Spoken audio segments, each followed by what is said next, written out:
Olá, mais uma vez, oi, oi, oi para você que está aqui com a gente nas ondas amigas da Rádio Web Fraternidade, a emissora do bem na internet.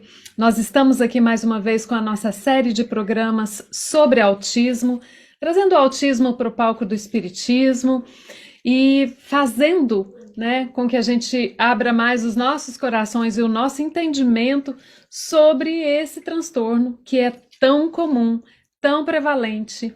Eu espero que você tenha acompanhado os outros episódios da nossa série, se não, vale a pena checar.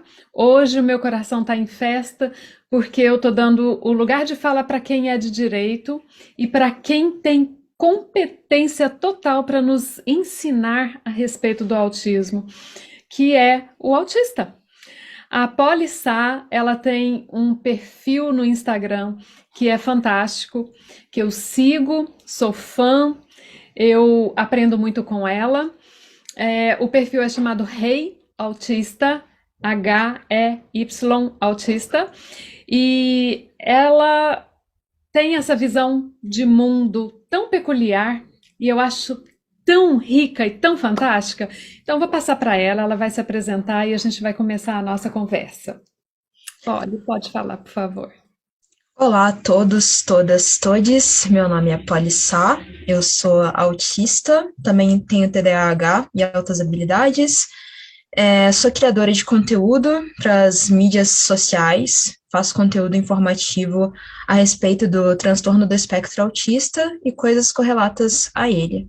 Uhum, perfeito. Olhe, como que é? Como que foi o diagnóstico? Como que foi, assim, conta um pouco pra gente da sua história, como que foi a sua infância, a sua adolescência, quando que você descobriu o diagnóstico e como que foi esse divisor de águas que eu imagino que deve ter sido. Bom, o meu processo de diagnóstico, assim como o de vários outros autistas, se deu de forma tardia. Então, atualmente eu tenho 21 anos, mas eu só fui ser diagnosticada aos 16.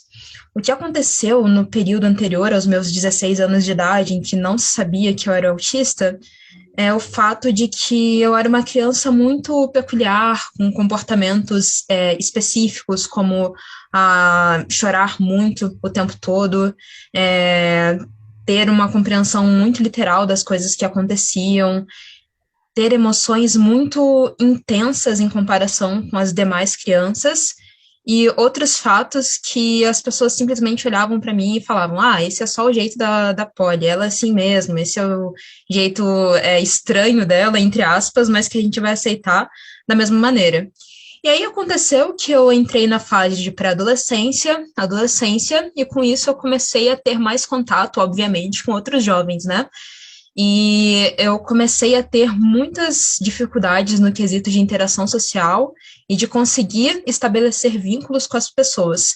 E com isso veio em conjunto a depressão que se manifestou em mim quando eu tinha por volta dos 13 anos de idade e fez com que eu buscasse auxílio psicológico. E aí, uma vez fazendo acompanhamento com o terapeuta, me foi indicado que eu fizesse acompanhamento com psiquiatra também. E durante o acompanhamento com o psiquiatra, tratando a questão da depressão e da ansiedade, me foi apontado que eu era autista. E de uma hora para outra, tudo começou a fazer muito mais sentido na minha cabeça. Eu comecei a me entender mais, a me respeitar mais, as pessoas que convivem comigo começaram a me respeitar mais também, aceitar os meus limites, e foi tudo se tornando um pouco mais fácil, né? Não que o diagnóstico vá solucionar todos os problemas da tua vida, né? Tem gente que pensa que o diagnóstico é a chave para todos os problemas, não é, mas ele torna a tua vida um pouco mais fácil. E com isso, os anos foram se passando, eu decidi que eu queria ser uma ativista, ou seja, eu gostaria de falar a respeito da causa autista enquanto uma pessoa autista e que tem propriedade para falar a respeito do assunto. E eu criei o Rei Autista nessa leva, criei os perfis nas redes sociais, né, Instagram, TikTok, Twitter, e tudo mais, e as pessoas começaram a tomar um pouco mais de conhecimento do meu trabalho, as coisas que eu falava, e teve gente que começou a se identificar, a compartilhar, E hoje em dia estamos aí com mais de 22 mil pessoas me seguindo, que não é tanta coisa em padrões de redes sociais, mas eu já me sinto muito feliz por ter alcançado essa quantidade toda de gente. É fantástico. E eu imagino que cada pessoa que cada coração que você chega, cada vida que você toca, se torna um multiplicador mesmo, né? Ninguém que vai para um conteúdo seu, que passa a te seguir, vai deixar de passar essa informação para frente também, né? Então não são só, é, entre aspas, né? Não é só esse número que é importante, é o impacto, né? Em cada uma das pessoas que tem acesso ao seu conteúdo. Eu mesma sou extremamente grata, porque através de conteúdos como o seu, eu consigo entender muito e ler muito melhor os comportamentos da minha filha. Para aqueles que estão acompanhando a gente há algum tempo, já ouviram a gente afirmar, né, que dos canais de comunicação mais, como que eu vou falar? O canal de comunicação por excelência do autista é o comportamento, né? Cada comportamento está comunicando alguma coisa. E às vezes, aquilo que minha filha se comporta aqui e eu não consigo entender, vocês me ajudam muito. Então, assim, não tem, sabe aquela coisa que a gente fala, não tem preço, significando que algo é tão valoroso que a gente não consegue colocar um número nisso? Então, é mais ou menos assim o seu perfil. E como que foi ser autista e ser espírita? É difícil para o autista entender Deus, reencarnação, os conceitos da doutrina é algo assim tão subjetivo. É difícil para o autista entender? Olha, essa é uma pergunta um tanto quanto interessante, porque muitas pessoas pensam que por conta do autista ser um ser por natureza, na maioria das vezes literal, tem um pouco de dificuldade em fazer essa abstração para compreender o que é Deus, o que é espiritualidade, o que são todas essas coisas que estão correlatas às nossas vivências. Mas eu particularmente não considero como algo difícil. Eu sempre tive muita facilidade para entender o que era Deus, né? E o que ele representava na minha vida. E quando explicavam as coisas para mim, né? Tanto no meu processo de evangelização, quando eu ainda era pequena, né? Tanto no processo da participação de grupo de jovens durante a minha adolescência, eu sempre tive uma facilidade muito grande em compreender. E para mim, Deus sempre foi algo muito intuitivo, não era uma coisa que me era imposta de alguma maneira ou faziam com que eu fosse obrigada a compreender aquilo. Não, sempre foi algo muito natural, muito simples, que eu conseguia compreender e consigo até hoje, e me sinto confortável em falar sobre o assunto e falar com outras pessoas a respeito do que eu sinto e do que eu interpreto acerca das minhas visões sobre o que seria Deus, né? Então, para mim é simples, mas tem alguns outros autistas, por exemplo, que eu conheço que têm um pouco de dificuldade em fazer essa abstração, né, de falar sobre algo tão subjetivo e grandioso quanto Deus, né? Então, tem pessoas que não conseguem entender muito bem isso e por conta desse fator acabam não se aproximando tanto de alguma religião, alguma abordagem de Deus, e não que isso seja alguma coisa ruim, não que os autistas que não conseguem fazer essa abstração do que é Deus sejam menos capazes dos que conseguem fazer essa abstração, eu só considero como formas diferentes de se vivenciar uma mesma experiência. Então, a resposta que eu daria é sim e não, ou melhor, depende. Ótimo, ótimo. Eu queria muito que você falasse um pouco para a gente sobre capacitismo, porque talvez as pessoas que estão ouvindo ou assistindo a gente pelo YouTube não tenha tido, não tenha tido contato com essa palavra, com esse conceito. Eu queria que você falasse um pouquinho, porque é tão importante, não é? Totalmente importante. Fazendo uma definição bem simplória do que seria capacitismo, capacitismo é basicamente toda e qualquer forma de preconceito e discriminação para com uma pessoa com deficiência, com base na deficiência que aquela pessoa apresenta. Então, tem algumas frases do jargão popular que eu não vou repetir aqui porque eu acho desnecessário, né? Mas que enfatizam coisas que, de certa forma, diminuem as pessoas com deficiência ou fazem alusão das pessoas com deficiência como sendo algo ruim. Se vocês pesquisarem na internet, no YouTube, no Google, vocês vão achar exemplos dessas frases, né, e de como não utilizar elas e por que não utilizar elas, e vocês vão conseguir ter uma base assim, né, um pouco mais fundamentada.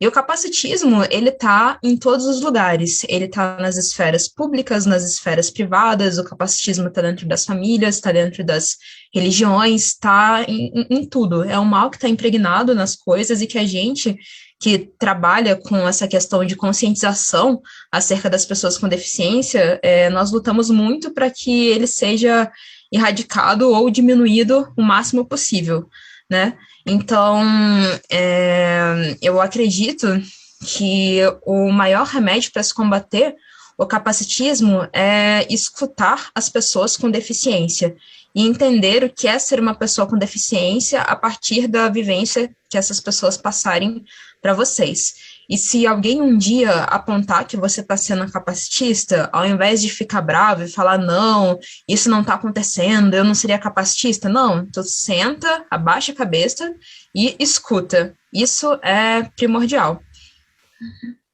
É uma das coisas que, assim, eu tenho um blog que eu escrevo desde 2006, e uma das coisas que eu sempre escrevo, desde sempre, é o quanto eu me percebi preconceituosa quando a Milena nasceu.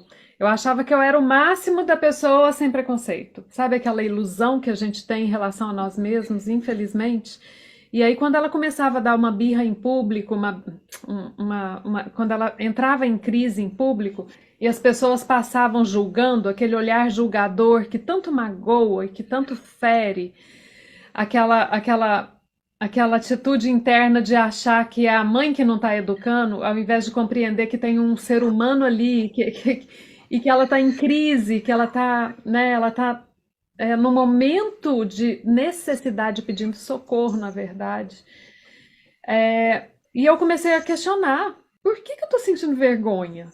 Minha filha tá aqui, eu sei da doçura dela e da necessidade dela de carinho e apoio nesse momento. Por que que o olhar das pessoas está me incomodando? Por que que eu tô mais preocupada com o que as pessoas estão pensando?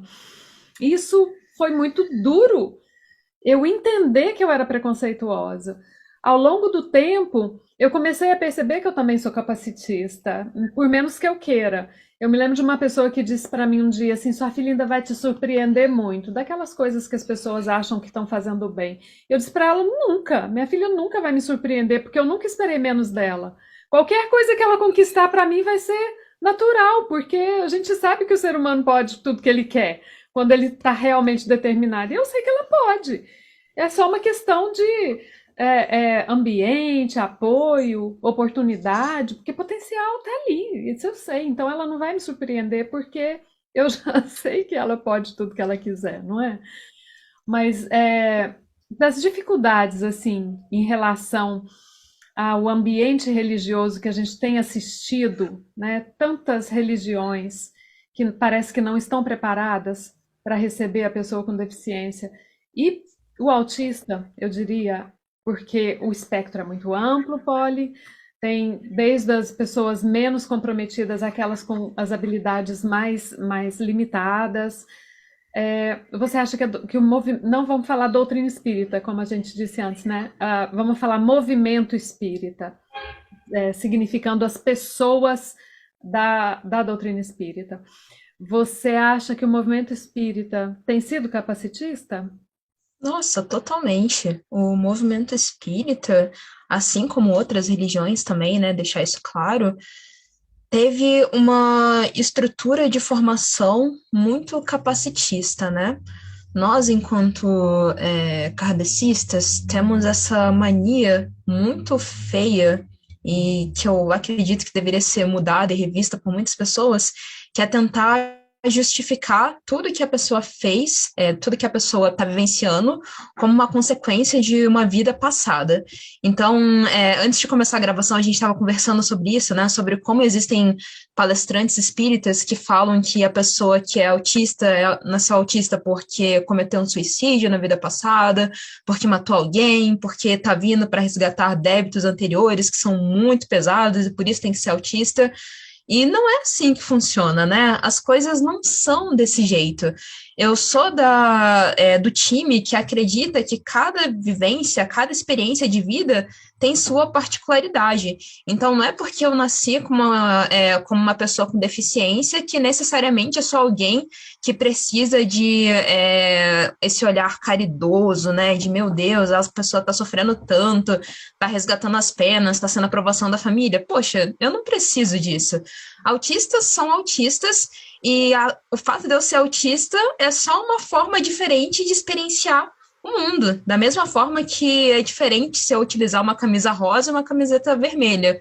São duas formas diferentes de estar vestidas, mas que da mesma maneira representam uma forma de vivenciar o mundo. Mas, ao passo que existem pessoas muito capacitistas na doutrina espírita, eu vejo também que existe uma leva de pessoas novas, pessoas mais jovens que estão chegando nos centros espíritas, na doutrina espírita, e que estão modificando esse tipo de pensamento. Não só o pensamento acerca do capacitismo, mas do racismo, do machismo, dessas coisas chatas que a gente tem que conviver quando a gente está em sociedade, e que aos poucos estão sendo transmutadas, né? Mas eu percebo também que não existe, muitas vezes, um espaço muito amplo para que essas pessoas possam fomentar esse tipo de discussão. Então, eu vivenciei isso na minha casa espírita, por exemplo, né? De tentar falar com a coordenação da casa espírita para fazer algum evento relacionado a pessoas com deficiência ou pessoas LGBTQIA+, fazer um evento sobre o racismo, e a direção da casa espírita ir lá e barrar, porque eram pessoas mais antigas, que estavam muito engessadas às práticas antigas e não compreendiam a necessidade de se ouvir o novo, de se fazer o novo. E eu acredito que essas pessoas existem, elas estão aí, estão fazendo os seus trabalhos, mas que precisam ser mais reconhecidas, mais ouvidas. E, acima de tudo, nós, enquanto espíritas, temos essa obrigação, né, esse dever de fazer com que o ambiente que nós frequentamos seja acessível para todos. E lembrando que a acessibilidade não é um favor, a acessibilidade é um direito, e, acima de tudo, também trabalhar com os nossos preconceitos, para que eles não transpassem aquilo que a gente fala a respeito do espiritismo e acabem passando uma ideia errada daquilo que é a doutrina espírita. Porque uma coisa é a doutrina espírita, outra coisa é o movimento espírita. E a gente precisa tomar muito cuidado com isso. Perfeito. Bom, vocês estão vendo que muitas vezes você rotular alguém e dizer, é autista e pronto, é um crime, na verdade, porque olha quanta reflexão a fala da Paulissa está trazendo para gente, quanto ensinamento.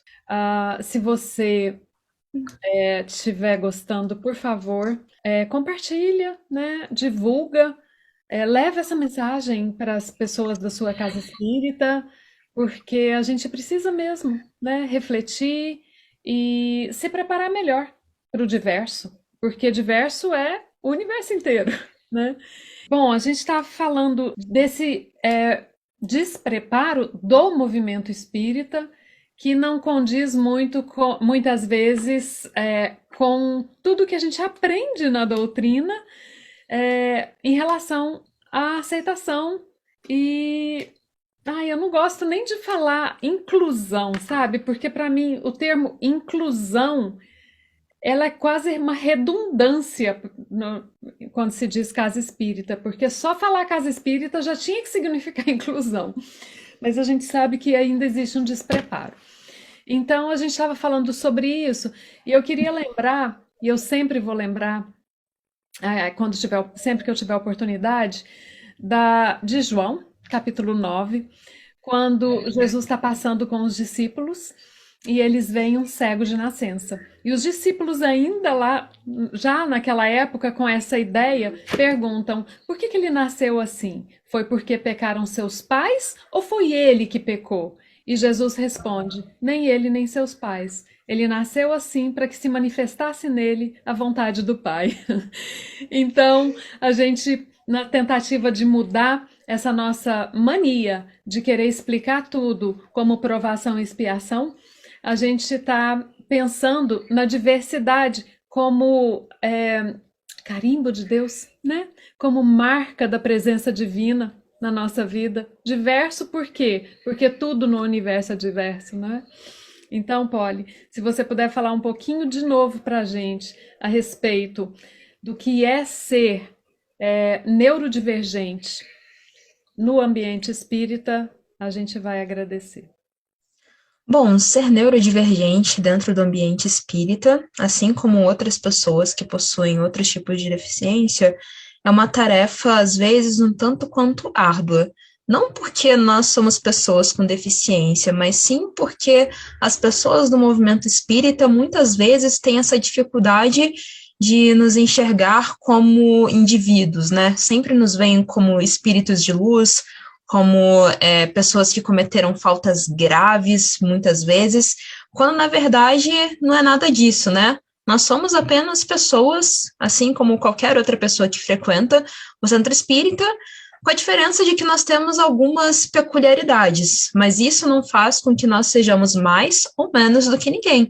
Isso só expressa a nossa vivência na vida atual e as experiências que nós passamos e compartilhamos com outras pessoas. Mas não me faz mais nem menos, faz com que eu seja eu, apenas isso. Perfeito. Polly, qual necessidade assim específica tem um autista? Porque em algum momento eles têm algumas diferenças, né? O autista vai trazer alguma diferença. Dá alguns exemplos para a gente. Em que sentido, por exemplo? Bom, as dificuldades apresentadas por pessoas autistas são muito diversas, né? Varia muito de pessoa para pessoa.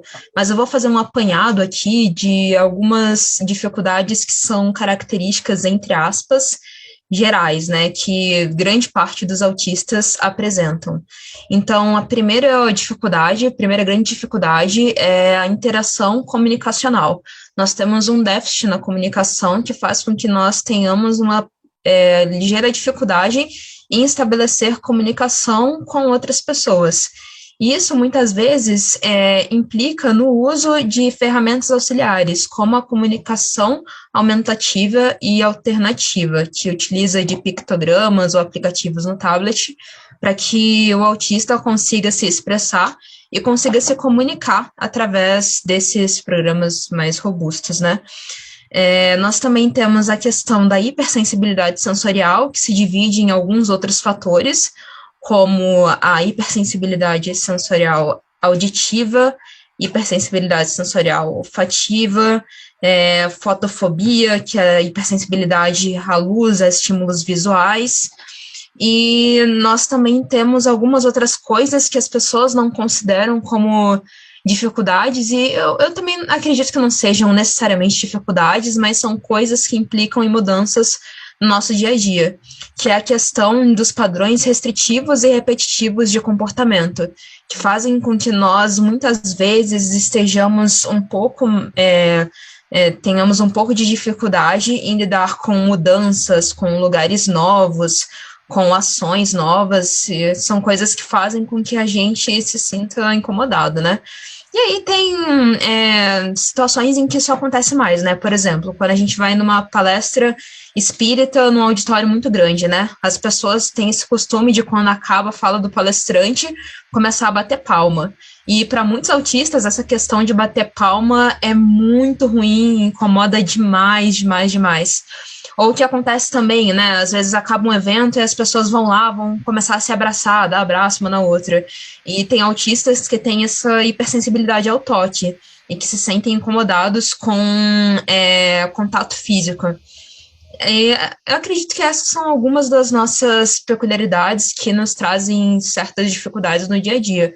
mas não é nada que impeça que a gente frequente os lugares e que nós tenhamos o direito de estar lá, como todos os outros, né? É sempre possível perguntar, né? Ou para o autista, ou para o familiar, se for uma criança, se ele tem alguma sensibilidade, se ele tem alguma, como que eu vou falar? Dificuldade mesmo, né? Com algum estímulo. A minha filha, por exemplo, ela tem muita dificuldade com barulhos inesperados. E aí, no começo, a gente achava que era qualquer barulho. Mas aí, às vezes, a gente ia num show com ela, ela ficava bem. Ou então a gente chegava na sala, ela estava com a TV no último volume. A gente falava, bom, não é barulho. E depois, com o tempo, a gente percebeu que é barulho inesperado. Então, assim, aquela coisa da ambulância que passa e de repente começa a sirene, ou então, às vezes, um barulho longe, o vizinho lá deixou cair um prato que nem eu não registrei e ela dá um pulo da cadeira. Então, assim, até a gente entender isso. Então, quem pergunta para mim, eu vou dizer, né? Olha, ela tá indo para evangelização, mas se tivesse cair uma cadeira, alguma coisa, ela vai talvez mudar o comportamento porque ela tem dificuldade com barulho inesperado. Então sempre vale a pena as pessoas perguntarem e se informarem, né? E também não julgar, né? Porque muitas vezes eu falo, olha, minha filha tem dificuldade com barulho. E depois a pessoa fala para mim assim, olha, não teve barulho, não teve problema nenhum, como quem diz assim. Mas é porque nem sempre e existem momentos e momentos. Então, assim, é complicado, né? Às vezes as pessoas julgam e acham que a gente que é a mãe que está mimando, a mãe é que está fazendo. Mas, na verdade, a gente conhece essa peculiaridade, não é? Exato. Queria que você me falasse se teve algum momento assim que você se lembre, alguém te falou alguma coisa que te deixou profundamente triste, porque muitas vezes a gente acha que a gente está fazendo algo bom, está fazendo, entre aspas, caridade, e na verdade a gente está magoando as pessoas e não percebe, né? Você passou por algum momento assim de alguém dizer uma coisa para você e aquilo te magoar, te deixar triste? Teve uma ocasião que aconteceu, eu estava assistindo a palestra de um orador espírita bem famoso, que obviamente eu não vou citar o nome aqui, né? E ele estava fazendo uma palestra sobre pessoas autistas, né? Com enfoque maior em crianças autistas. E eu lembro que nessa fala dele, né? Ele disse, né? Que as pessoas autistas eram pessoas muito revoltadas com a sua realidade e que o fato delas não aceitarem abraço, toque, era uma manifestação disso, que fazia com que demonstrasse o fato daquela pessoa não estar apta a aceitar o processo evolutivo. E aquilo me deixou profundamente triste, porque é um orador que eu considero muito, que, enfim, tem uma história muito bem consolidada dentro do movimento espírita, e que eu vi falando esse monte de baboseira, assim, que me deixou muito decepcionada. E o pior de tudo é que quando uma pessoa conhecida e respeitada fala alguma coisa para outras pessoas que estão ali dispostas a ouvir, essas outras pessoas vão aceitar aquilo como verdade. Então, automaticamente, todo mundo que estava ali escutando essa pessoa falar, quando chegou no final da explanação, absorveram aquilo e tiraram como lição que o autista é um ser revoltado com a vida. E como que a gente pode dizer isso a respeito de uma pessoa, sabe? É completamente desumano você fazer esse tipo de ponderação e as outras pessoas escutarem e aceitarem, né? E aí é todo um trabalho que a gente tem que construir depois de conscientização, para a pessoa entender que não é assim que funciona, que não tem nada a ver essa coisa de ser revoltado com ser autista, e que nós somos pessoas assim como qualquer outra pessoa também é uma pessoa. Então, essa foi a ocasião que me deixou muito chateada mesmo, assim. E eu lembro com muito pesar até hoje, infelizmente. Ai, é uma pena, sim. Eu tive o prazer de conversar com uma pessoa que eu admiro muito no movimento espírita, que é o Jorge Alahá. E ele falou assim: Você imagina, Cristina, se você fosse olhar nas obras de Emmanuel, por exemplo, Lívia Lentulus, que é, todo mundo sabe, um espírito de alta hierarquia que reencarna até, né, para conduzir aquele grupo familiar. E você vai analisar. A filha teve lepra, o marido, né, teve uma crise conjugal de mais de 20 anos. O filho foi raptado. Você olhava para aquele espírito, você ia falar tudo menos que ele era um espírito de luz reencarnado. Se você olhasse para a conjuntura que ela estava vivendo, você ia dizer: nossa, essa aí, hein? Poxa vida, olha só o karma dessa mulher. E na verdade era um espírito bom que estava ali num grupo familiar em missão. Então, assim, né, não tem sentido que a gente ainda use essas etiquetas para etiquetar pessoas. Além do que, nem que a gente usasse, a gente está aqui para reforma íntima. É eu comigo. Então eu preciso cuidar do meu, né? Das minhas dificuldades. Já tem tanta coisa para a gente trabalhar internamente. E a gente podia se preocupar menos com ficar tentando rotular, querer saber o que é que alguém foi, o que é que alguém fez ou deixou de fazer, os porquês, e passar mais para as ações, não é, Polly? Uhum, com certeza. Então, para a gente terminar, eu queria que você dissesse para a gente, assim, na casa espírita, em termos de ambiente acolhedor, compreensivo, o que que a gente pode fazer de adaptação? O que que você acha que é possível? Existe alguma coisa assim concreta ou você acha que, em geral, a gente precisa de mais amor? Ou existe alguma coisa que vem à sua cabeça, olha, tem algo que pode ser feito? Eu acho que o primeiro de tudo, né, para a gente receber uma pessoa autista dentro da casa espírita, é você aceitar a pessoa sem pré-julgamentos. Então, não fique com essa mania horrível de tentar descobrir o que a pessoa foi na última vida para ela nascer do jeito que ela tá, porque isso não faz sentido nenhum e não conversa com os ensinamentos que nós temos dentro da doutrina espírita. Para além disso, existem muitas adaptações que podem ser feitas, só que nenhuma delas é generalista, vamos dizer assim. Então, vai muito de pessoa para pessoa. O que eu recomendo é que você chegue para o autista ou para o responsável pelo autista e pergunte quais são as adaptações principais que devem ser feitas para que ele ou ela ou ele esteja frequentando aquele ambiente e consiga participar das atividades dentro da casa espírita. Às vezes, as modificações podem ser no volume de um microfone durante a palestra, que fica muito alto e pode incomodar. Podem ser feitas no sentido de deixar a pessoa sentar num lugar um pouquinho mais afastado das outras pessoas, para que não se incomode com o fator de estar perto de uma multidão, que pode levar muita ansiedade e até ocasionar crises. Enfim, são pequenas coisas que nós vamos fazendo, que nós podemos adaptar, mas que varia muito de autista para autista. Mas, no geral, a primeira coisa que a gente tem que ter em mente é o que eu falei no início da minha fala. Aceite sem julgamentos. Apenas acolha e esteja disposto a ouvir e a modificar os seus hábitos com base nos pedidos, nas solicitações que forem trazidos até você. E é basicamente isso. Perfeito, muito obrigada. Lembrando isso que você falou agora, eu lembro uma casa espírita que eles faziam o passe para o autista, porque aí ele entrava na cabine de passe, a luz ficava acesa, ele entrava sozinho, ele saía rápido. Então, assim, fizeram toda uma adaptação para o passe, eu achei muito legal. Gostei muito, me encheu de esperança, assim, sabe? E uma coisa simples, né? Uhum. A pessoa não deixou de tomar o passe por conta das suas dificuldades sensoriais.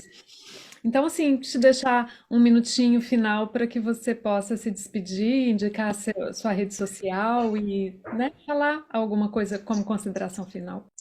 Bom, eu queria agradecer pelo convite, agradecer por todas as pessoas que estiveram aqui escutando a gente até o final. Eu acho que foi a primeira vez que eu tive a oportunidade de falar enquanto uma autista espírita para pessoas espíritas. Então, eu espero que da minha fala tenha rendido alguns bons frutos para vocês, que possa auxiliar no processo dentro das suas casas espíritas. Para quem quiser me acompanhar nas redes sociais, a minha principal rede social é o Instagram, que é o @reiautista, HEY autista. Eu também estou no TikTok fazendo alguns vídeos. E vira e mexe eu tô participando de algum evento, alguma palestra, algum workshop, que se você me acompanhar pelas redes sociais, você vai ficar sabendo. Mais uma vez, muito obrigada e espero que vocês tenham uma boa manhã, uma boa tarde ou uma boa noite. Que perfeito. Eu sou só gratidão a você, a espiritualidade, por ter te encaminhado até nós. Eu tenho certeza que todo mundo aprendeu muito e a gente ficou com gostinho de quero mais. Tomara que haja mais oportunidades para que os autistas falem, façam palestras, sejam a fonte, a principal fonte de aprendizagem para nós, neurotípicos, às vezes tão distantes ainda, né, da prática do verdadeiro amor. Mas a gente está no caminho e vamos lá. Vamos, esperanças por dias melhores, mais inclusivos e menos capacitistas.